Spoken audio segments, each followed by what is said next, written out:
Welcome, everybody. Today we can go ahead and take our tinfoil hats off because we are talking about 5 conspiracy theories that turned out to be true. Starting out with the ray of sunshine, we're talking about Project Sunshine. So, it was highly believed that the US government was stealing children to use for their own science experiments. Project Sunshine was a series of research studies that began in 1953 jointly between the US Air Force and the United States Atomic Energy Commission. It was created to look at the impact of radioactive fallout. So, they needed human bodies to test the fallout on. They needed young bodies because they were more susceptible to the radiation. So, they wanted to see the biggest impact during these studies. So, they went ahead and gathered 1,500 samples, which are parts of bodies, right? They only used 500, and luckily, again, they didn't use any live people for this. But most of them were from children and babies. Most of them were actually from Europe and Australia. They were also used without the family's permission. In one case, this British woman had a stillborn child, which is awful and sad and a heartbreaking situation. And what made it worse was she wasn't allowed to go ahead and dress the baby for the funeral because the hospital already cut off the baby's legs and sent them all over to the United States. This is fucked up. But again, fucking true. Go ahead and look it up. Project Sunshine. In 1919, technically October of 1919, President Woodrow Wilson had a stroke. And from that point on, he was bedridden and paralyzed, partially paralyzed. And his wife and his inner circle thought it would be a good idea not to spread that information to the public. So for the last year and a half of his presidency, they didn't tell anybody that his wife was actually pulling all the strings. His wife took all the responsibilities of the presidency from him. That's fucking wild. She wasn't elected by anybody. He was. So we literally had a puppet master of his wife doing everything behind the scenes, and nobody knew until afterwards. It's fucking wild. Side note, go ahead and watch House of Cards if you haven't watched it. It's a pretty good damn show. If you remove the whole Kevin Spacey's a rapist type of thing out of your mind and just enjoy the show for what it is. 3. Oh, shit. I didn't do that right. Anyways, 3. The government is spying on you. It's a pretty common knowledge that the government is spying on us now. We all make jokes about our FBI agent watching us. But, at one point, it was just something your crazy Uncle Jeff would say at the Thanksgiving dinner. The government's spying on us. Or like your buddies down the street smoking some reefer, and they're all, talking about the government spying.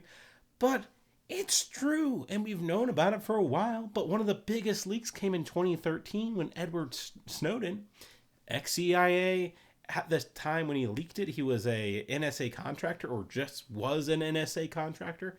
He went ahead and tried to say, hey, the U.S. government is breaking the Constitution. What are we doing about it? And he put up these reports to his authority people, and they were like, get the fuck out of here, and dismissed him basically and said, nah, just keep it going. So he leaked 1.5 million documents that showed exactly how the NSA spies on their citizens and other governments spy on their citizens. He hopped on a plane from the NSA base in Hawaii, went to Hong Kong, and now he lives in Russia. But, yeah, just watch out. Make sure you're covering up those cameras.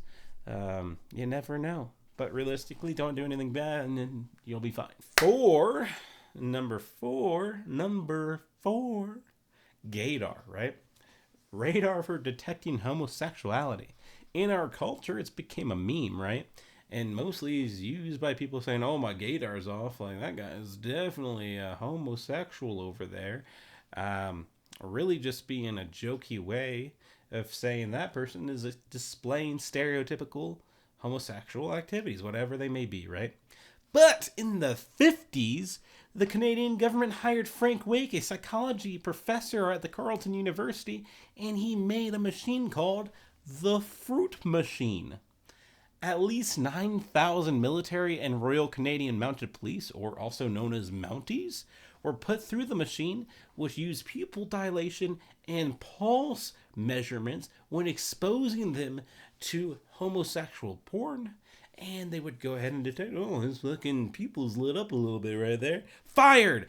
They went ahead and fired many, many people throughout the 9,000 people. We don't have the exact numbers, but that's fucking wild, especially when the fucking machine isn't even known to be actually accurate. So just kind of fucked up. Number 5, we're going to talk about the Gulf of Tonkin incident, which on August 4th, 1964, President Lyndon B. Johnson stated that there was an attack on the United States ship called the USS Maddox, and 3 North Vietnam torpedo boats came and attacked the ship, and there they used this attack to push through the Gulf of Tonkin resolution through Congress, which he then signed on the 10th of August 1964, so only 6 days later, and essentially started the Vietnam War. But the attack never happened. The attack didn't happen on August 4th. There was no attack on August 4th. So it was pushed through as a lie. And they say 9/11 wasn't planned. It was planned by somebody, either Osama or Bush. We'll talk about that on a future episode. So as a bonus conspiracy that's kind of true, there's always been thoughts about the Illuminati controlling the U.S. government. Well, I don't have too much details, but if you go ahead and type in Illuminati backwards plus.com, guess where you end up? The NSA's website. What the fuck is that about? Well, come back next week. We'll talk about more conspiracy things, maybe true ones, maybe false ones, maybe who knows. We'll find out next week, next Saturday. Either way, have a wonderful day. My name is Mike, and toodaloo, motherfuckers.